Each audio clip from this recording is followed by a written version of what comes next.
बिस्मिल्लाहिर्रहमानिर्रहीम। अस्सलाम वालेकुम डियर एस्पायरेंट्स। आज की वीडियो बहुत ज़्यादा इम्पॉर्टेंट है क्योंकि आज मैं आप लोगों के साथ शेयर करने जा रहा हूँ अपने स्पेशल CSS 2023 का वो आउटलाइन जिसने मुझे 46 नंबर्स दिए हैं इंग्लिश एसे में। ये बहुत ज़्यादा इम्पॉर्टेंट है क्योंकि स्टूडेंट्स डिमांड कर रहे थे कि मैं उनको बता दूँ। मेरी हमेशा से एक आदत रही है कि मैं जब भी 4 CSS के इम्तिहान मैंने दिए, 2 PMS के, तो मैं हमेशा से अपने आउटलाइन को अपने पेपर के बैक साइड पे लिख देता हूँ और फिर आके मैं उसका एनालिसिस करता हूँ कि ये मैंने कैसा लिखा था। तो ये इंग्लिश का ऐसे आप लोगों को स्क्रीन पे नज़र आ रहा है और उसके बैक साइड पे मैंने ये आप लोगों को नज़र आ रहा है। इसके बैक साइड पे मैंने अपना ऐसे लिखा हुआ था, घर आके फिर मैंने उसको फेयर कर दिया, लिख दिया मैंने, और आज मैं आप लोगों के साथ वो शेयर कर रहा हूँ। इससे पहले 2-3 बातें बहुत ज़रूरी हैं, वो मैं डिस्कस करूं, उसके बाद फिर मैं अपने आउटलाइन पे आ जाता हूं। आउटलाइन मेरा आप लोगों को स्क्रीन पे नज़र आएगा, आप लोग साथ साथ उसको देखते जाएं और फॉलो करते जाएं और आप लोग समझते जाएं कि एक पासिंग आउटलाइन किस तरह होता है। पहली बात यह है कि कम्पिटिटिव एग्ज़ाम्स में अब ट्रेंड चेंज होता नज़र आ रहा है, बल्कि चेंज हो गया है। अब इंग्लिश के एब्स्ट्रैक्ट एसेज, फिलोसॉफिकल एसेज, उन पे फोकस ज़्यादा है और वो आ रहे हैं। मैंने CSS 2020 में एक ऐसे किया हुआ था, I do not agree with what you say but I will defend your right till death what you say, वो मेरा पासिंग था। और यहाँ पर जो ऐसे मैंने किया वो भी एब्स्ट्रैक्ट ऐसे हैं। इसके अलावा PMSKP में जो मैंने ऐसे किया था वो भी एब्स्ट्रैक्ट ऐसे था। तो एब्स्ट्रैक्ट एसेज मैंने जितने भी किए हैं वो मेरे पास रहे हैं और उस पर मैंने बहुत ज़्यादा मेहनत की है। तो अभी इसी महीने मैंने 1 जून को एक एब्स्ट्रैक्ट एसेज के एवेल्युएशन का बैच स्टार्ट किया था और अल्हम्दुलिल्लाह वो बड़ा सक्सेसफुल रहा। उसमें एस्पायरेंट्स ने बहुत ज़्यादा इंटरेस्ट लिया, वो स्टूडेंट्स काफ़ी ज़्यादा हैं। तो मैं सिर्फ ये बता दूं, डिस्क्रिप्शन में आप लोगों को पूरी डिटेल मिल सकती है कि जुलाई 1 से इंशाल्लाह मैं एब्स्ट्रैक्ट एसेज स्पेसिफिकली, बाकी डिस्क्रिप्टिव और आर्गुमेंटेटिव भी होंगे, लेकिन स्पेसिफिकली एब्स्ट्रैक्ट फिलोसॉफिकल एसेज, उनके एवेल्युएशन का एक प्रोग्राम, एक सेशन शुरू करूँगा। उसके डिटेल्स आप लोगों को डिस्क्रिप्शन में मिल जाएंगे। अभी हम आते हैं सीधा अपने आउटलाइन के ऊपर कि मैंने जो आउटलाइन आप लोगों को अभी स्क्रीन पे नज़र आ रहा होगा, so surely with hardship comes ease, ये एक ऐसे आया हुआ था। इस पे मैंने आउटलाइन बनाया, इस पे मैंने ऐसे लिखा।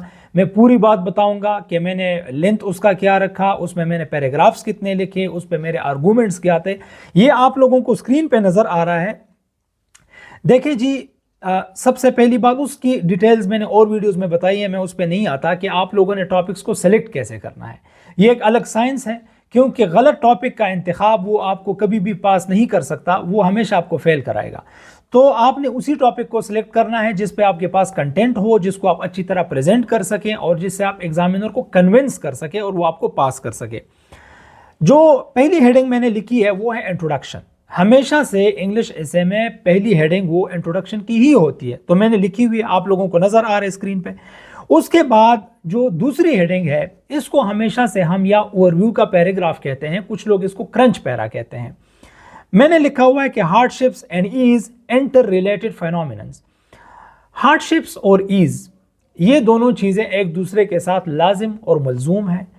हमेशा हार्डशिप के बाद ईज आती है, ठीक है, और हमेशा, बल्कि अक्सर ऐसे होता है कि ईज के बाद हार्डशिप्स आते हैं। ये एक बहुत मशहूर बात है, इस पे आप लोग रीडिंग कर सकते हो। अब हम आते हैं अपनी तीसरी हेडिंग के ऊपर। यहाँ पर एक बात तमाम एस्पायरेंट्स के लिए बहुत ज़रूरी है, वो ये है कि मैं इस चीज़ पे बिलीव करता हूँ कि आउटलाइन हमेशा एग्जॉस्टिव होना चाहिए। मेरा ये हमेशा से बिलीफ रहा है, मैंने हमेशा से इसको ऐसे ही लिखा है और उसने हमेशा मुझे पास किया है। मेरे जितने भी स्टूडेंट्स, बिकॉज मैं ये इसलिए कह रहा हूँ कि I have been teaching for the last 5 years, मैं इस चीज़ को पढ़ा भी रहा हूँ कि मेरे जितने भी स्टूडेंट्स जिन्होंने एग्जॉस्टिव आउटलाइंस लिखे हैं वो कभी भी इस सब्जेक्ट में फेल नहीं हुए, उन्होंने बड़े अच्छे नंबर लिए हैं। आपका आउटलाइन एग्जॉस्टिव होना चाहिए। एग्जॉस्टिव मैं बताता हूँ कि इसका मतलब क्या है, एक बात। दूसरी बात ये कि एब्स्ट्रैक्ट या फिलोसॉफिकल एसेज में आप का जो नॉलेज है, आपकी जो इंफॉर्मेशन है, आप जो पुट कर रहे हो पेज पे, वो डाइवर्स होना चाहिए, वो बहुत ज़्यादा डाइवर्स होना चाहिए। वो उसका रिलीजन से, फिलॉसफी से, टेक्नोलॉजी से, स्पोर्ट्स से, पॉलिटिक्स से, इकोनॉमी से, हर चीज़ से you have to substantiate your arguments. अभी मैं बताने लगा हूँ, जो हमारी थर्ड हेडिंग आपको नज़र आ रही है वो है how hardships create path for ease. यहां पर भी एक ट्विस्ट है, मैं आप लोगों को बता दूं। देखिए जी, टॉपिक है surely with hardship comes ease. हमारा स्टूडेंट क्या करता है कि अगर आपसे वो पूछ ले कि causes of climate change, for example climate change colon causes impacts and remedies, तो हम वही एग्जैक्ट वही वर्डिंग कॉपी करते हैं, and that's not a good thing. आप लोगों को अपने वर्डिंग में थोड़ी सी इनोवेशन करनी चाहिए, थोड़ा सा उसको डिफरेंट बनाना चाहिए, जैसे कि मैंने किया। मैंने अब इधर तीसरी हेडिंग ये नहीं बनाई कि so surely with hardship comes ease और नीचे मैंने अपने आर्गूमेंट्स लिखे। No, I change the words, how hardships create path for ease. मैंने वर्डिंग थोड़ी सी चेंज कर ली है। अब मेरा जो पहला आर्गूमेंट है वो आप देखें। Number 1, the prince of Arabia Muhammad suffered hardships of whole Arabia and finally won their hearts. अब आप एक एक लफ्ज पे गौर करें, एक एक लफ्ज पे, कि कैसे मैंने इसमें ट्विस्ट डाला हुआ है। This is all about the word choice, कि आपकी वर्ड चॉइस कैसी है। अगर आपकी वर्ड चॉइस अच्छी होगी, सिलेक्शन ऑफ वर्ड्स आपके अच्छे होंगे, एग्जामिनर कभी भी आपको फेल नहीं करेगा। अब आप देखें जी, मैंने लिखा है द प्रिंस ऑफ अरेबिया। मैं ये भी लिख सकता था सीधा कि प्रॉफिट मोहम्मद सल्लल्लाहु अलैहि वसल्लम suffered hardships of whole Arabia, लेकिन मैंने इसमें जो ट्विस्ट डाला, द प्रिंस ऑफ अरेबिया, अरब का शहजादा मोहम्मद सल्लल्लाहु अलैहि वसल्लम। तो आपने अपने वर्ड्स पे बहुत फोकस करना है और आपने वो वर्ड्स लिखने हैं जो एग्जामिनर की अटेंशन को ग्रैब करे, उसको पसंद आ जाए। नीचे अब आप देखें कि मैं इस पैराग्राफ में जो आर्गूमेंट्स लिखूंगा, जिन चीजों से, the things which would substantiate it, I have written all those things in my outline. Look, मैंने एक बुक की मिसाल दी है, the 100 book by Michael Hart, ये बहुत फेमस बुक है। दूसरी बुक की मैंने एग्जांपल दी, मोहम्मद बाय मार्टिन लिंग्स, ये भी बड़ी मशहूर किताब है। The spirit of Islam by Syed Ameer Ali, और stoning at Taif, Arabia conquered. अब मैंने जो ये पैराग्राफ लिखा हुआ था, इस पैराग्राफ में मेरे 8-9 सेंटेंसेस थे, 8-9, लेकिन हर सेंटेंस को मैंने एक पॉइंट से सब्सटेंशिएट किया हुआ है। अब आप देखें कि मैंने इसमें 4 रेफरेंसेस दिए, 4 रेफरेंसेस। मैंने इसमें माइकल हार्ट की किताब की, मार्टिन लिंग्स की किताब की, सैयद अमीर अली की किताब की, मैंने इसे सब्सटेंशिएट कर दिया अपने पॉइंट को, और वो मैंने एग्जामिनर को इधर ही आउटलाइन में बता दिया कि सर मैं वहां पर जो पैराग्राफ लिखूंगा उसमें मैं ये पॉइंट सब्सटेंशिएट करूंगा, इसी से मैं सब्सटेंशिएट करूंगा, यही चीजें मैं उधर लिखूंगा। वो मैंने उसको वो बात इधर ही बता दी। अब आ जाए दूसरे आर्गूमेंट पे। मेरा दूसरा आर्गूमेंट है, profits before Islam suffered hardships of wicket Kings but finally succeeded.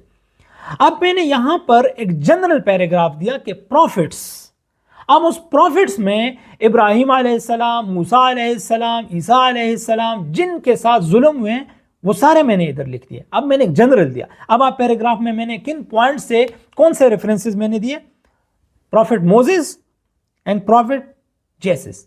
मैंने हजरत ईसा अलैहिस्सलाम और हजरत मूसा अलैहिस्सलाम दोनों के एग्जाम्पल्स को मैंने इधर कोट कर दिया। इस पैराग्राफ में मैंने इन 2 रेफरेंसेस को कोट कर दिया। अब आ जाए तीसरे पॉइंट। अब आप देखें कि पहले जो 2 पॉइंट्स हैं वो मैंने रिलीजन से दे दिए। मैंने पहले हजरत मोहम्मद सल्लल्लाहु अलैहि वसल्लम, फिर मूसा अलैहिस्सलाम, फिर ईसा अलैहिस्सलाम। मैंने पहले 2 आर्गूमेंट्स कहां से बिल्ड किए, मैंने रिलीजन से किए। अगला point, Nations one freedoms after sufferings. अब आ जाए जी, मैंने इसमें कौन कौन सी एग्जांपल्स दी, 3। पाकिस्तान मूवमेंट, पाकिस्तान कैसे बना था, टर्की में जो हुआ था, जो वहां पर कू हुआ था और लोगों ने डेमोक्रेसी को वहां पर बचाया, एंड चाइना इन 1949। मैंने इस पैराग्राफ में ये 3 रेफरेंसेस दिए और इस पे मैंने बहस की, अपने पॉइंट को मैंने साबित किया कि इन 3 अक़वाम ने पाकिस्तान आज़ाद होने में कितने लोग, कितने लाखों करोड़ों लोग मर गए थे, लेकिन आज मैं और आप यहां पर जिंदगी को एंजॉय कर रहे हैं। तो उनकी हार्डशिप्स की वजह से आज हमारे लिए ईज है। Remember one thing, always remember one thing. मैं बहुत इंपॉर्टेंट बात आप लोगों को बताने लगा हूं।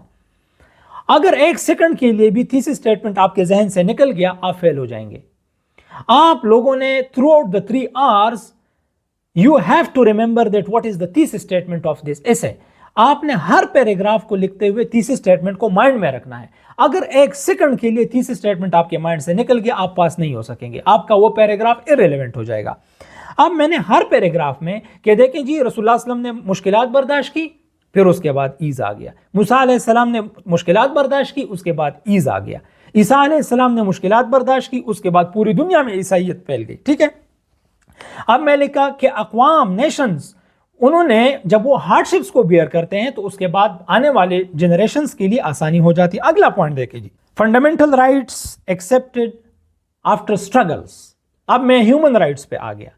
ठीक है जी, ह्यूमन राइट्स पे मैंने एग्जांपल दी कि मार्टिन लूथर किंग की मैंने एग्जांपल दी और मैंडेला की मैंने एग्जांपल दी, नेल्सन मंडेला की मैंने एग्जांपल दी कि किस तरह इन्होंने स्ट्रगल्स किए, हार्डशिप्स बर्दाश्त किए और आज उनकी वजह से ब्लैक लाइव्स जो है ना वो मैटर करते हैं। ठीक है, और उनको बराक ओबामा जैसे लोग आ गए, वो प्रेसिडेंट बन गए, आज उनकी हुकूमतें हैं। मेरा अगला पॉइंट देखें आप, अब मैं फिलॉसफी पे आ गया। ग्रेट, आपको नजर आ रहे हैं स्क्रीन पे कि great philosophers rejected, their ideas rejected, today accepted. यही वर्डिंग मैंने लिखी है। इसमें मैंने कार्ल मार्क्स की और रोसो की एग्जांपल्स लिखी हैं, जेम्स जैक्स रोसो। अब मैंने अगला जो पैराग्राफ है वो बिल्ड किया फिलॉसफी से और मैंने उसको रेफरेंसेस दिए इन दो फिलोसफर्स के। अब फिलॉसफी के बाद मैं अगला जो आर्गूमेंट देने लगा हूं वो है मेरा एनलाइटनमेंट पे। The world is enlightened and educated by great persons and their hardships. अब आप देखें जी कि मेरी एडवर्सिटी आप देखें कि मैं कहां से कहां पर आ गया। इसमें मैंने एग्जांपल दी सर सैयद की और मलाला की, और ये रेफरेंसेस देके मैंने इस पॉइंट को बिल्ड किया। अगला पॉइंट देखें जी, एनलाइटनमेंट के बाद मैं आ गया टेररिज्म पे। The menace of terrorism and today's peace, precious lives lost in operations. More than 70,000 Pakistanis lost their lives, including army men, police, IFC and citizens of Pakistan। और फाटा में ऑपरेशंस हुए, बाजोड़ में, मोमन में, खैबर में, कुरम में, और अगज़ई में, वजीरिस्तान में, और पाकिस्तान में और पार्ट्स में भी ऑपरेशंस हुए, स्वात में हुए। तो उसका इम्पैक्ट क्या हुआ कि वहाँ के लोग बहुत ज़्यादा सफ़र हुए, पाकिस्तानी सफ़र हुए, लेकिन आज वो पीस को एंजॉय कर रहे हैं। अगला पॉइंट देखें जी, मैं अब आ गया साइंस पे। अगला पॉइंट देखें, द सफरिंग्स ऑफ साइंटिस्ट्स। मेरे फेवरेट साइंटिस्ट मैंने इसमें मेंशन किए, Galileo and Michael Faraday. Galileo की बहुत मशहूर सेइंग है कि इट इज स्टिल मूविंग, ये बहुत मशहूर है, आप इसको सर्च कर सकते हैं। एंड माइकल फेराडे, ये एक यंग साइंटिस्ट थे, he is one of my favourite scientists. और आप आर्गूमेंट्स को देखें कि मैं कहाँ से फिलॉसफी से, रिलीजन से, कहाँ से लेके मैं अब साइंस पे आ गया। साइंस में मैंने ये पॉइंट्स दिए। उसके बाद देखें जी, मैं टेक्नोलॉजी पे, हार्डशिप्स ड्यूरिंग इन्वेंशंस। अब साइंस से मैं टेक्नोलॉजी पे आ गया और इन्वेंशंस के दौरान जो साइंटिस्ट्स ने हार्डशिप्स बियर किए और उसके फ्रूट्स आज मैं और आप खा रहे हैं। मैंने राइट ब्रदर्स और रोडोल्फ diesel is one of my favourite scientists. मैंने इनके एग्जांपल्स दिए। राइट ब्रदरान की टांगे टूट गई थी, रोडोल्फ डीजल के ऊपर इंजन फट गया था और उसका पूरा जिस्म वो बिल्कुल कई साल बेड पे रहा था। लेकिन आज मोटरसाइकिल के इंजन से लेके जेट के इंजन तक ये सारे उसी की वजह से हैं। तो उसने हार्डशिप्स बर्दाश्त किए और आज उसका समर मैं और आप खा रहे हैं। अगला पॉइंट देखिए जी, साइंस, टेक्नोलॉजी, फिलॉसफी, एनलाइटनमेंट से होते हुए मैं एनवायरनमेंट पे आ गया। एनवायरमेंटलिस्ट्स सफरिंग्स, मैंने रेचल कार्सन की एग्जांपल दी, मैंने क्योटो प्रोटोकॉल और पेरिस एग्रीमेंट्स की। कितनी मुश्किलों से ये तय पाया, इस पे लोग एग्री कर गए और आज ओजोन लेयर को हम प्रोटेक्ट करने में कामयाब हो गए हैं। तो आप देखें जी इस आउटलाइन की डाइवर्सिटी को कि किस तरह डाइवर्स है। अगला पॉइंट अब मैंने लिखा है, द हॉरर्स ऑफ कोविड-19। देखें जी, कोविड-19 आया, दुनिया में तबाही फैल गई, लेकिन डॉक्टर्स ने, नर्सेज ने, मेडिक्स, पैरामेडिक्स, इन लोगों ने कुर्बानियां देके मुझे और आपको बचाया। आज पूरी दुनिया सुकून में। तो इनके हार्डशिप्स की वजह से बाकी लोगों को वो क्या मिला, पीस मिला, इनको सहूलियात मिली। अच्छा जी, अगला पॉइंट मैंने लिखा है कि द हार्डशिप्स इन पेरेंटिंग्स। ये कितना एक खूबसूरत पॉइंट है कि वालिदैन बच्चों को बड़ा करने में कितनी मुश्किलात बर्दाश्त करते हैं। कितना मुश्किल काम है ये, रातों को उठना, उनको चेंज कराना, उनको बीमार हुए तो कितना परेशान होना। लेकिन वही बच्चे जब बड़े हो जाते हैं, they become a source of prayer and they become obedient. और यही पेरेंट्स के लिए कितनी खुशी की बात होती है। वालिदैन मर जाते हैं, बच्चे उनके लिए दुआएं करते हैं, सदका, खैरात, रोज़ा, ये इन सब चीज़ों में उनको दुआएं में याद रखते हैं, उनको अजर मिलता रहता है, सदका जारिया है। ठीक है जी, तो पेरेंट्स की हार्डशिप्स की वजह से उनको बाद में ईज मिलता है। अब आप अगला पॉइंट देखें जी, स्लेवरी एंड द सफरिंग्स। अब मैं किस पॉइंट पे लेके आया कि मैंने स्लेवरी को, हार्डशिप्स को स्लेवरी में मैंने इसको डिस्कस किया। मैंने इसमें जो एग्जांपल्स दी वो है हजरत Bilal, Barack Obama, then he became the president of the United States, Robert Mugabe who became the president of Zimbabwe, and 12 years a slave। It's one of the beautiful novels and इस पे एक बहुत अच्छी movie बनी है। मैंने इसको coat किया और इस पैराग्राफ में मैंने स्लेवरी को, फिर उनके हार्डशिप्स को मैंने लिंक किया और फिर कैसे वहां पर ईज आ गया। अच्छा जी, फिर उसके बाद मैंने जो लास्ट पैराग्राफ लिखा है वो आप देखें जी, it's a general paragraph but a very interesting paragraph. मैंने इसमें एक डिफरेंट पर्सपेक्टिव दिया है कि hardships in our lives and the rewards in hereafter. दुनिया में कई चीजें हमें अच्छी लगती हैं लेकिन हम वो नहीं करते और उस हार्डशिप्स को बियर करके उसके रिवार्ड को हम आखिरत में लेते हैं। एडल्ट्री, वाइन, फॉर्निकेशन, और इसका रिवार्ड मिलता है हमें हेवन में। या अगर मैं इसको अदरवाइज बोलूं कि सुबह सवेरे नमाज के लिए उठना ठंडे पानी से, फिर इतने लंबे दिनों में रोजे रखना, अपना पैसा खर्च करके हज के लिए जाना, ज़कात देना, अपने पैसे खर्च करना, ये आसान नहीं है, हार्डशिप्स हैं, लेकिन इसका रिवार्ड आपको आखिरत में मिलेगा। और मैं हमेशा से स्टूडेंट्स को रिकमेंड करता हूं कि always give the last paragraph of recommendations. Recommendations बहुत जरूरी है, नेवर मिस दिस पैराग्राफ। अब मैंने लिखा है जो मेरा 4th प्राइमरी पैराग्राफ है, how to be ready to suffer and bear hardships to enjoy ease. हमने ईज को एंजॉय करने के लिए हार्डशिप्स को कैसे बेयर करना है, उसके लिए कौन से ट्रेड्स चाहिए, उनके लिए कौन सी खूबियां चाहिए आपके अंदर, वो एक पैराग्राफ में मैंने डिस्कस किया और उसके बाद मैंने अपनी इसे को कंक्लूड किया है। अच्छा जी, यहां पर जब मेरा इसे कंक्लूड हो गया तो अब मैं जनरल उस पर बता दूं कि मैंने ऑलमोस्ट 1 आवर में अपना आउटलाइन बनाया था। ठीक है, ऑलमोस्ट 1 आवर मुझे लगा था और फिर ऑलमोस्ट 25 to 30 मिनट्स में मैंने अपना इंट्रोडक्शन लिखा था। मैंने इस पे बहुत ज्यादा फोकस किया था, बहुत ही नपी-तुली जिसको कहते हैं, मैयर्ड, हर एक चीज मैंने बहुत तरीके से, बहुत सलीके से वहां पर पुट किया। उसके बाद मेरी राइटिंग स्पीड बहुत ज्यादा है क्योंकि मैंने इस पे बहुत ज्यादा प्रैक्टिस की है। मुझे पता है कि मैं 1 मिनट में कितने वर्ड्स लिखता हूं, मैं 1 मिनट में कितनी लाइनें लिखता हूं, ये मुझे पता है क्योंकि मैंने हमेशा टाइमर को सामने रखते हुए लिखा है। तो बाकी इसे मैंने कंप्लीट कर दिया। I wrote almost 23 to 2400 words in this एसे। आप लोगों के सामने है, मैंने डिस्कस कर दिया है। आप लोगों का कोई भी क्वेश्चन हो तो काइंडली कमेंट सेक्शन में मुझसे जरूर पूछिएगा और वीडियो के स्टार्ट में जो मैंने सेशन की बात की उसकी डिटेल्स मैं डिस्क्रिप्शन में लिख दूंगा। आपको अगर ये वीडियो पसंद आ गई है तो काइंडली इसको लाइक करें, इस पर कमेंट करें, इसको अपने दोस्तों के साथ शेयर करें और चैनल को जरूर सब्सक्राइब कीजिएगा। Thank you so much for watching this video. Allah Hafiz.